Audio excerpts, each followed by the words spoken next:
Maurice Kamto prend la parole de son échec à la Cour constitutionnelle. Écoutons le professeur jusqu'à la fin. Le 26 juillet 2025, le Conseil électoral de l'ECAM a rejeté ma candidature à l'élection présidentielle, régulièrement présentée par le MANIDEM. Le 28 juillet, j'ai déposé un recours contre cette décision infondée devant le Conseil constitutionnel. Le 4 août, nous avons présenté à cette haute instance tous les arguments de fait et de droit qui plaidaient en faveur de la validation de ma candidature, ainsi que les éléments de preuve qui établissaient l'imposture de la seconde candidature attribuée au MANIDEM. Le 5 août, au terme de son délibéré, le Conseil constitutionnel a rejeté mon recours demandant la validation de ma candidature au motif qu'il est non fondé. La décision de m'écarter de l'élection présidentielle de 2025 a été prise de longue date par le régime RDPC. Ce régime n'a jamais supporté que nous ayons évité le gros piège politique des élections législatives et municipales de 2020 en choisissant le boycott. Le régime voulait détruire le MRC à travers ces élections et ne nous a jamais pardonné d'y avoir échappé. Dès lors, la campagne de diabolisation du MRC et de son président national était lancée et la décision d'empêcher ce dernier, par tous les moyens, de prendre part à l'élection présidentielle de 2025 était prise. C'est dans cet esprit que les élections législatives et municipales prévues en février 2025 ont été reportées à mars 2026 afin d'empêcher le MRC d'avoir des élus et de pouvoir présenter son candidat à l'élection présidentielle d'octobre prochain. Le régime RDPC a organisé pendant plusieurs mois de faux débats sur la nullité du mandat impératif pour montrer malgré cela que le MRC ne pourra pas présenter de candidat sous sa bannière et que s'il tentait de le faire, celle-ci serait rejetée et le pouvoir veillerait à ce qu'il n'y ait pas la moindre protestation. Bien plus, on nous a indiqué la seule voie qui s'offrait à nous. Faire présenter ma candidature par un des 18 partis politiques ayant obtenu des élus à l'issue des élections de 2020. Je dois redire que rien n'interdisait au MRC de présenter un candidat à cette élection présidentielle. Mais il fallait éviter de donner au régime un prétexte pour rejeter une candidature présentée par le MRC, car le rejet de la nullité du mandat impératif était devenu pour ce régime une question de vie ou de mort. La présentation inattendue de ma candidature sous la bannière du MANIDEM fut un choc à peine voilé pour le pouvoir de Yaoundé. Pris de court, le régime en place s'est empressé de fabriquer un nouveau président de MANIDEM ainsi que son dossier de candidature pour créer artificiellement ce qu'on a appelé une pluralité d'investiture. Camerounaises, Camerounais, mes chers compatriotes, j'adresse mes remerciements chaleureux à tous ceux nombreux qui m'ont manifesté sans relâche leur soutien patriotique et démocratique durant cet épisode qui vient de se dénouer devant le Conseil constitutionnel le mardi 5 août 2025. Je remercie tout particulièrement l'honorable Jean-Michel Ninche, président national du FCC, coordonnateur de l'APC, ainsi que tous les membres de l'APC qui avaient décidé de porter ma candidature. Dans la même veine, je remercie le président national du MANIDEM, M. Anissé Georges Ekane, pour son patriotisme remarquable et son sens de l'histoire, sa fidélité aux idéaux qui fondèrent son engagement politique, son courage et sa détermination à voir notre pays reprendre sa marche nationaliste vers le progrès.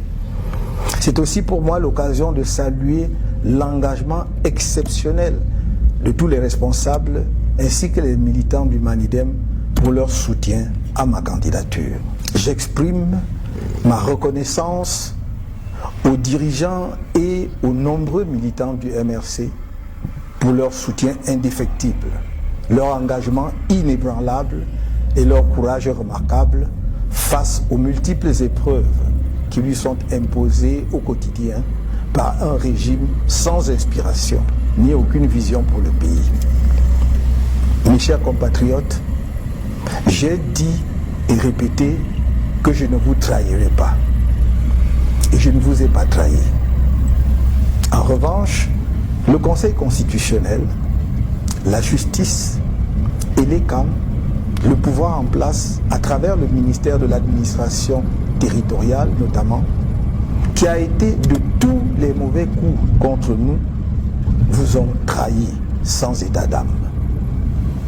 La communauté internationale, notamment l'Organisation des Nations Unies, qui a signé une convention secrète avec l'ECAM le 9 mai 2025, prétendument pour garantir la transparence de l'élection présidentielle de 2025, vous a trahi. Cette communauté internationale, si prompte à se montrer aux côtés de la dictature qui écrase le peuple camerounais, ne s'est pas senti concernée par le crime politique du régime RDPC contre notre peuple. Bien au contraire, elle s'est assise sur les valeurs qu'elle dit promouvoir et qu'elle prétend défendre. Mes chers compatriotes, dans le cadre de la préparation de ma campagne à l'élection présidentielle d'octobre prochain, j'ai procédé le 30 janvier 2025 au lancement de la levée des fonds irrelatifs conformément à la législation en vigueur. Suite au rejet de ma candidature, j'informe l'opinion publique que les contributions pour ma campagne à la dite élection sont désormais closes. En dépit des dépenses déjà effectuées dans le cadre de cette campagne, j'informe qu'il sera procédé au remboursement des contributions reçues dans les comptes bancaires ouverts à cette occasion, ainsi que dans les différents comptes chez les opérateurs mobiles. Des mesures d'ordre pratique sont en train d'être prises à cet effet. Camerounaises, Camerounais, mes chers compatriotes, je suis debout et resterai à vos côtés. La lutte continue. Vive le Cameroun.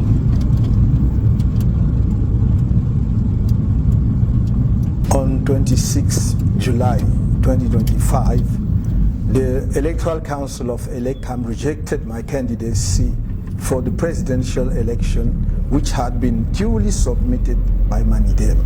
On 28 July, I lodged an appeal against this unfounded decision with the Constitutional Council. On 4th August, we presented this High Court with all the factual and legal arguments in favor of validating my candidacy, as well as the evidence establishing the imposture of the second candidacy attributed to Manidem. On 5th August, at the end of its deliberations, the Constitutional Council rejected my appeal for validation of my candidacy on the grounds that was unfounded. The decision to exclude me from the 2025 presidential election was taken a long time ago by the CPDM regime.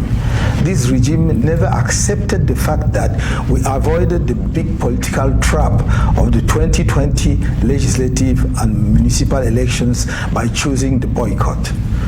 The regime wanted to destroy the CRM through these elections and never forgave us for escaping.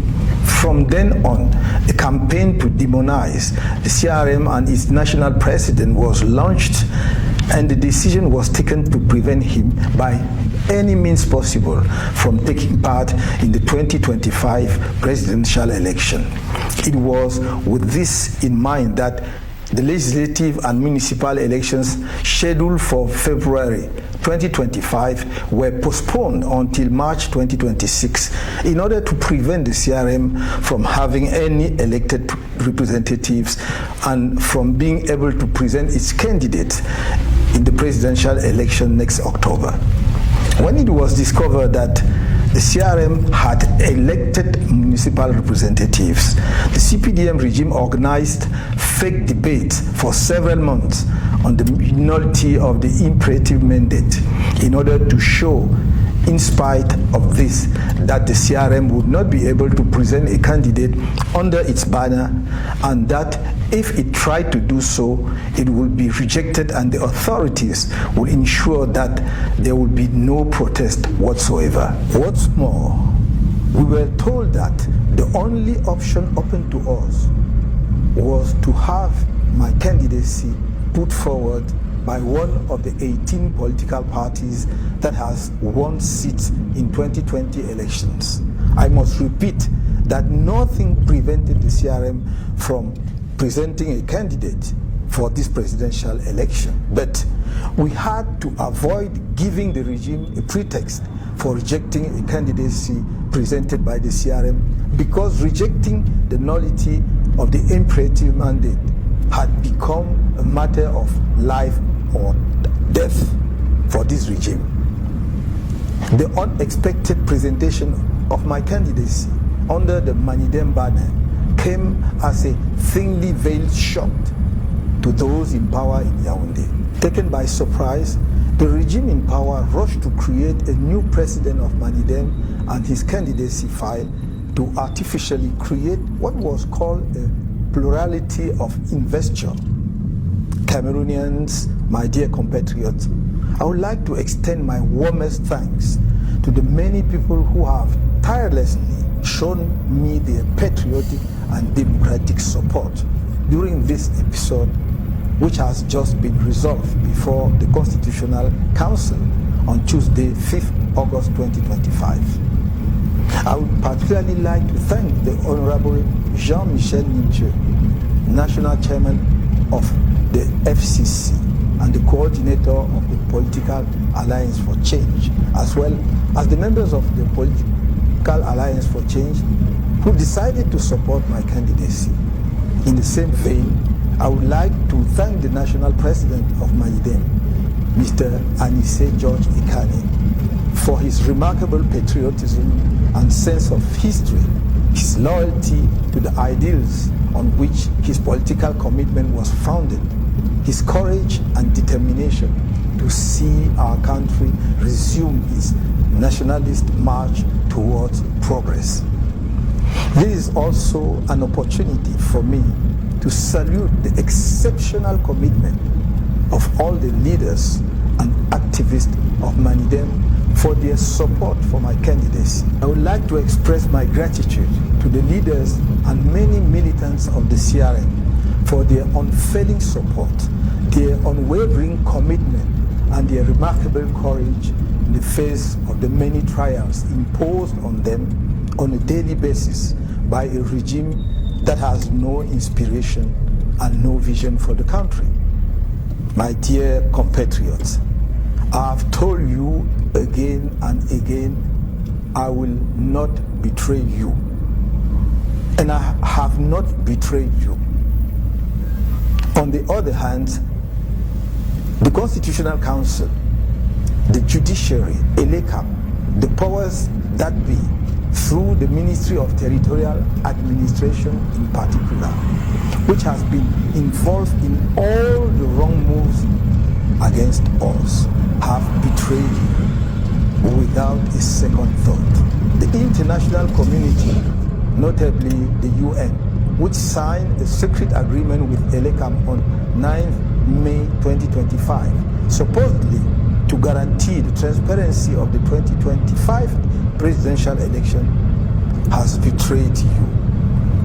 This international community, so quick to stand by the dictatorship that is crushing the Cameroonian people, did not feel concerned by the CPDM regime's political crime against our people.